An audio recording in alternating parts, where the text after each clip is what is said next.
Hiya gamers, I hope you all enjoyed Deltarune chapters 3 and 4. I sure had my fun with it. Anyways, to get to the point, something that nobody really talks about is the list of names Gaster reacts to in the Goner Maker sequence at the start of chapter 1. And now I feel much more confident in my thoughts on the matter with the release of these two chapters. Most people write this off as not being important, because for all intents and purposes, it wasn't in Undertale. Aside from the Chara name drop, which people still debate the validity of, the name sequence in Undertale doesn't really provide us with any insight on anything. It's also definitely not canon, as there are characters who react here who didn't even exist when the fallen child was born. For example, Flowey, who did not exist as an entity at this point. However, unlike in Undertale, in the name typing sequence in Deltarune we are actually communicating with a character, that being W. Diddy Gaster himself. This scene is definitely canonical. His reactions clearly matter, as they are just reserved to character names rather than also reacting to things like "Aww." He considers us picking any of these names a coincidence, and I think I know why. In alphabetical order, the names Gaster reacts to are Alphys, Asgore, Asriel, Birdly, Bratty, Caddy, Jerson, Jockington, Chris, Noel, Papyrus, QC, Rudy, Toriel, Sans, Susie, and Undyne. Also, the game restarts if you type in Gaster, if that counts. Some say that this list is referring to characters who have talking sprites, which is wrong, because QC doesn't have a talking sprite. Jerson also didn't before chapter 4. I also doubt Gaster could care less whether a character has a talking sprite or not. I've heard people say that this segment is to bait Undertale players and that's all it's for, but that's definitely not true either, as nearly half of these characters are Deltarune original. If this was just Undertale bait, there are plenty of characters more important than QC to use. I may be wrong, but I would be willing to bet money that there wasn't a single Undertale player who for their first playthrough of Deltarune decided to name their character QC in tribute to her. These aren't all characters Gaster has or had a relationship with. They aren't even all characters Chris knows that well. This list isn't just a selection of important characters, as I can pretty much guarantee a few of these people will not have much impact on the story. There are also 0 Darkners on the list, regardless of how important characters such as Ralsei are to the story. My fabulous opinion is that these names are the names of Lightners who will be in Dark Worlds, so let's go over why I think this and why I disagree with the counter-arguments. The most obvious piece of evidence is that, like I said, he only reacts to Lightners and no Darkners, and this has to be for a reason. Every chapter that has released so far is slowly ticking names off this list and introducing these characters to Dark Worlds. We have no examples of characters outside of this list entering the Dark World,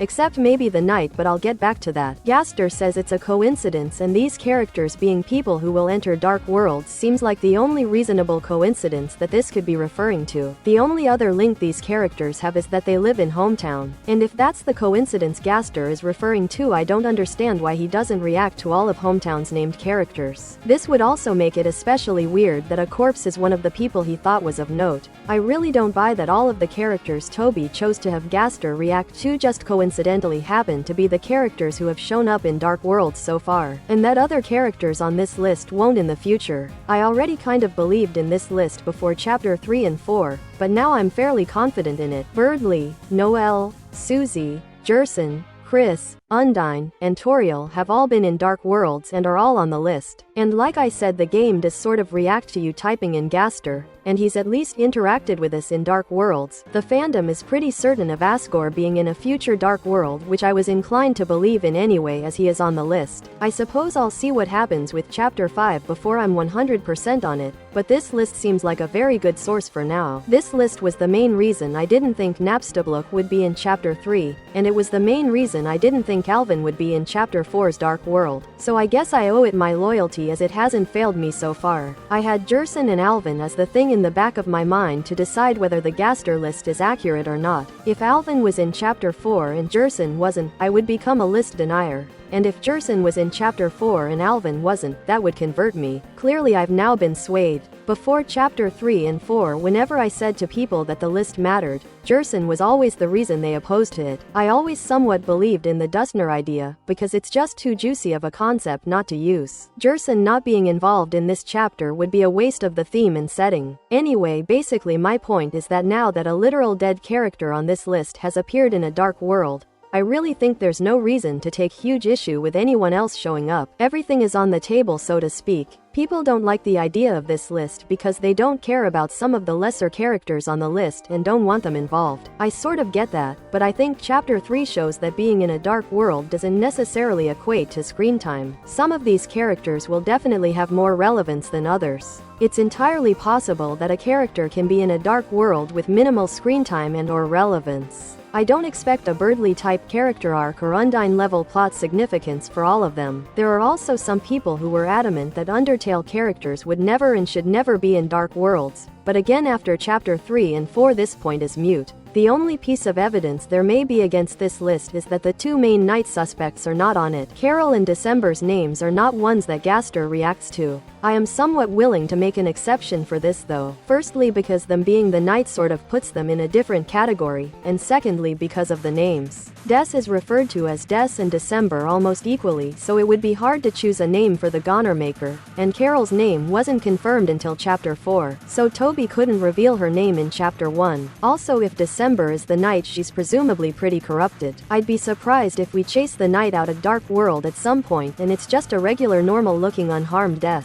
If she's the night, she's probably pretty corrupted and barely even counts as herself. When it comes to Carol, I don't think she's the night anyway. I think she's more of an organizer of these events rather than someone actually hopping in dark worlds. Since after the release of Chapter 3 and 4, when I've brought up this list to people, they've pointed out that all of the pattern-based theories died after Chapter 3 and 4's release. Chess theory, reverse soul theory, etc. are all dead and buried. However, as fun as some of them were, these theories were always pretty baseless. Two literally by definition is not a pattern. At least 3 examples are necessary to make a pattern. We have 4 chapters that stick to the list, and it's practically guaranteed that more people from this list will appear in dark worlds already. So yeah, I believe that the remaining 11 will appear in dark worlds, and the characters not on this list will not, except possibly whoever the knight is. These remaining 11 are Rudy, Asriel, Asgore, Jockington, both Caddies, Bratty, Alphys,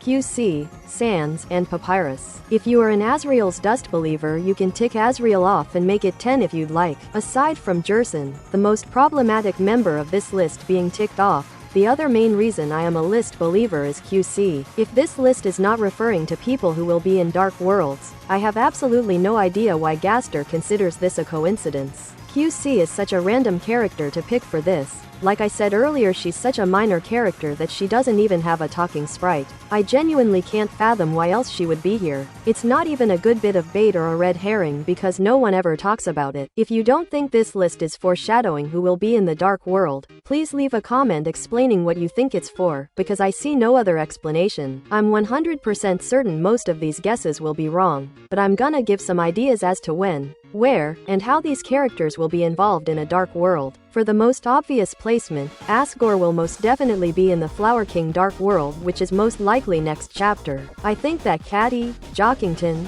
Catty, and Bratty could basically be ticked off at any point. These are all characters that could reasonably be at any place in Hometown at any time. If the next chapter is heavily focused on the festival, maybe a couple of them could get involved then. Regardless of what chapter's dark world they're in, and regardless of how much screen time they have in it, I think there has been so much setup of Bratty and Catty's friendship arc, that by the end of whatever Dark World segment they are in, their arc will be complete, and they'll be sort of how they were in Undertale by the end. I think Sans, and possibly Papyrus, could be involved in an Icy Pizza Dark World. I think this because of the Icy crossword he has in Undertale, which has already been referenced in one of Chapter 2's Cyberworld puzzles. But I could be focusing on this slip too much. I just think it makes sense setup and payoff wise. There's icy stuff everywhere in this game, to be fair, so we could get something connecting Sans to it at any point really. I also think the Dark World Sans is in will probably be one of the ones that ends up triggering the roaring, causing him to use his machine to escape to Undertale's world. The Sans Deltarune going to Undertale evidence is only getting better and better with time, so this seems likely. Sans has a Dark World door in Undertale,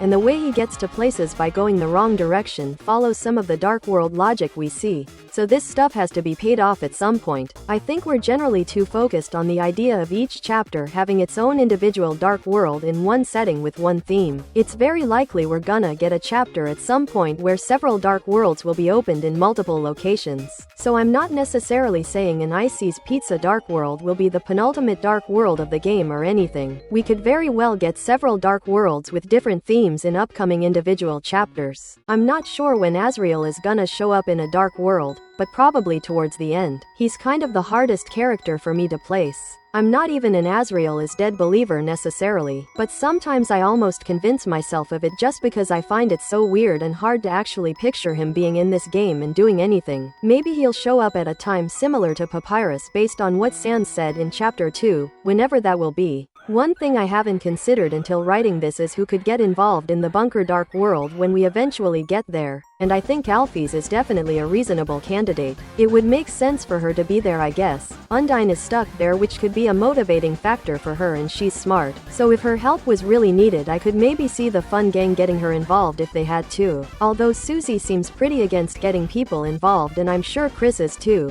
so maybe this is a stretch. Rudy and QC are the ones I'm most curious about. An argument against the list that I often heard before chapters 3 and 4 is that Rudy might die before we get a chance to see him in a dark world. But now we know that death has no effect on your possibility of showing up in a dark world, so it's totally possible we could get Dustner Rudy even if he does die.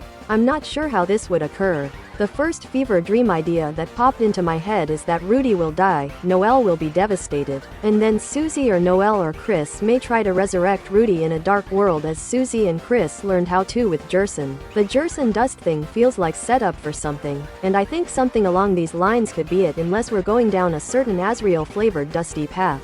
I guess another option may be that Rudy is the Knight. If this is the case, I'd imagine he's being possessed by Des in some form, as the connections there are too blatant. Although I suppose it's possible that all of the Des traits that the Knight has are things passed down from Rudy, as we haven't actually seen Rudy's living space and we don't know much about his interests and behavior. This would feel cheap, but it's not out of the question that a lot of Des's traits are passed down from her father. Like I could totally see her obtaining her interest in baseball from her dad. I'm not a huge Rudy Knight believer or anything, but it's not an impossibility. If Rudy just shows up normally in a dark world, I honestly have no idea when that would be. I remember thinking QC confirmed a full dark world chapter in the diner, but I disagree with that now. There isn't really a theme to draw from here, and it's one of the more boring buildings. Also, as Alvin's absence in Chapter 4 confirms, the owner of a building being inside said building's dark world is not an inevitability. If there is a diner dark world, I think it would only occur if there is a chapter with several dark worlds opening up. I simply don't think there's enough meat on the bone of this setting for it to be a full chapter's dark world. However, if it's just a dark world for a brief segment, I could buy it, and it would explain QC's presence on the list. QC is such an anomaly and such a weird character to be on this list no matter what reason you come up with. She's honestly the main reason I believe in the list, but I can't reasonably explain why she's on it. Since Chapter 4 only ticked one off, it's fair to assume that if having way less Lightners in a chapter is possible, way more is also possible. I could see next chapter ticking off a solid chunk if the festival aspect of it is relevant to the Dark World side of things. So yeah, I'm quite fond of this list. If Chapter 5 continues to prove the list correct, oh mama, I think it's safe to say we're cooking with this one. If you don't agree and think this list is for something else, please leave a comment and tell me what you think it's for. I hope you enjoyed this video, and have a happy Mpreg. If you didn't enjoy it, feel free to tape me up and give me the Dexter treatment.